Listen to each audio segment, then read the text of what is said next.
De toute façon, moi je suis obligé d'y aller, mais si vous me téléphonez, si vous m'appelez, je serai immédiatement de retour. Alors donc, je suis venu ici, on a passé le réveillon de Noël avec ma famille, nous avons passé ce réveillon avec la famille, donc exactement le 29 décembre, on préparait... On est le 26 dans 3 jours. Voilà, alors c'était exactement 30 ans. Alors donc, on préparait Saint-Sylvestre, c'est-à-dire le 31 décembre, le 29 bactère qui m'appelle le matin de Téhéran. Il faut que tu viennes ici demain matin, parce que après des péripéties, qu'on s'était adressé au docteur Sadiri, qui était un des grands patriotes, Ghulam Hossein Sadiri, à part les autres dans le genre de profiteurs, des opportunistes comme Bozargan, Sanjobi et compagnie. C'était le seul homme vraiment valable dans parmi les personnalités de Jebheh Milli, du Front National. Voilà. Alors donc, il dit, de toute façon, après des changements, de péripéties, disons, de pas mal d'allées venues avec le Shah et tout ça, finalement, c'est moi qui ai été désigné pour, avec des négociations, tout ça. Shah n'acceptait pas, hein? Shah, de toute façon, vraiment, pendant 37 ans, M. Avesta, le Shah a commis cette erreur. C'était très humain, au contraire de ce qu'ils disent. Exactement. Parce qu'on l'accuse à tort, et vraiment à tort, qu'il est... Il était écrit, au cours de ces 37 années de règne, il n'y a eu même pas 50 exécutions. Exactement. Ça n'est pas vrai de ce qu'ils ont dit. Et la SAVAK, devant la sauvagerie des services de sécurité et les pastorants actuellement, c'était vraiment...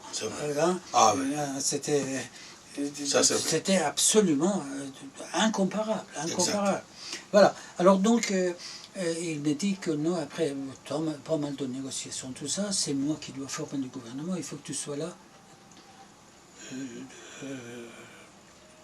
au plus tard le 31 décembre. Alors donc on est le 29. Et il a dit, avant de venir, est-ce que tu peux aller voir ce vieux qui est à Neuf-le-Château? Khomeini. Oui. Bakhtiar, il vous demande d'aller le voir avant de rentrer à Téhéran. Avant de rentrer.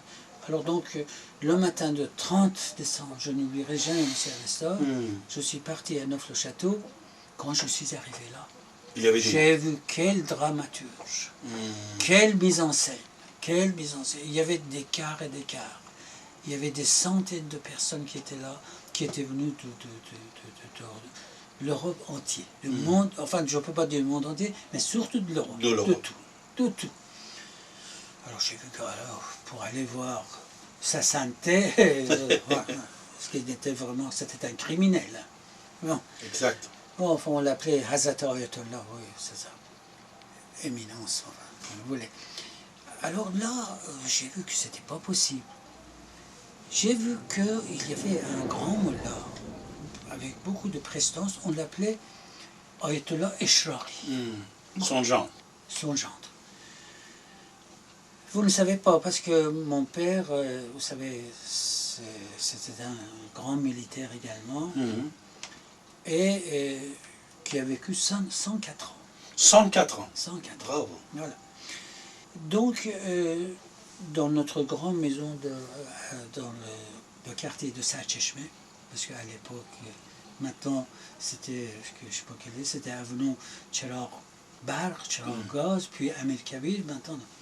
Alors, en face de chez nous, il y avait un notaire qu'on appelait Eshrari. Souvent, il venait pour des affaires juridiques et tout ça, voir mon père. Alors donc, j'ai dit peut-être il y a quelque chose. Un lien avec. Voilà, avec ça. Je suis allé, je dis, écoutez, Ayatollah, moi je suis Mandoucher Razmarov, je n'ai pas donné le titre de docteur, mais enfin il a tout de suite connu ceci, et parce que dans le journal Le Monde, Oui. il y avait la liste du gouvernement de Bakhtir. Ah, le monde de 30 décembre. Voilà, il était là. Ah, d'accord. Et j'ai dit, excusez-moi, je dois aller à Téhéran, est-ce que je peux avoir l'honneur de les, quand même, saluer sa sainteté, Hazrat Ayatollah Khomeini. Et il m'a dit, mais quelle est votre parenté avec ami de tout le monde, le général Mohammad Khan el-Azmara? Je sais même pas. Ah oui, bon, écoute, reste là, je vais arranger ça. Alors donc, il a arrangé ça. D'accord. Et finalement, Votre rencontre avec Khomeini. oui, parce que là, alors donc, je ne sais pas si vous étiez là, au château, il y avait une rue, il y avait une partie basse, là où il habitait Khomeini, une maison très simple, un seul étage, hein, et là-haut, il y avait un jardin avec un petit peu plus grand, il y avait un pommier, c'est là-dessous qu'il faisait ses prières avec ça. Alors là, j'ai vu vraiment, bon, je suis allé, je l'ai vu, je parlais, finalement, j'ai vu qu'il était vraiment au dessus, hein, il était là, il parlait de sa République islamique et tout ça, et puis après, 20 minutes, je suis sorti, et c'était fini, c'était la dernière entrevue qu'il avait, et j'ai suivi. Il allait pour monter, et le reporter m'a pris une photo. Voilà, je vais vous dire. Et cette photo, c'est le reporter de journal Le Monde qui a pris cette photo. Et il m'a dit que dès que, parce que il savait dit ce soir avec le dernier radio que vous prenez, moi aussi je suis. Ah, le journaliste Le Monde. Oui, alors donc je vais vous dire comment j'ai obtenu cette place. Et je voudrais cette photo. Puis après, il me dit, mais je sais que vous partez avec l'avion, mais je vous préviens qu'ici, il y a plein de Mériens, et surtout un Zikler qui vient tout le temps. Un Zikler qui est là-bas. Oui, un Zikler, il y a Procureur des États-Unis. sauf non.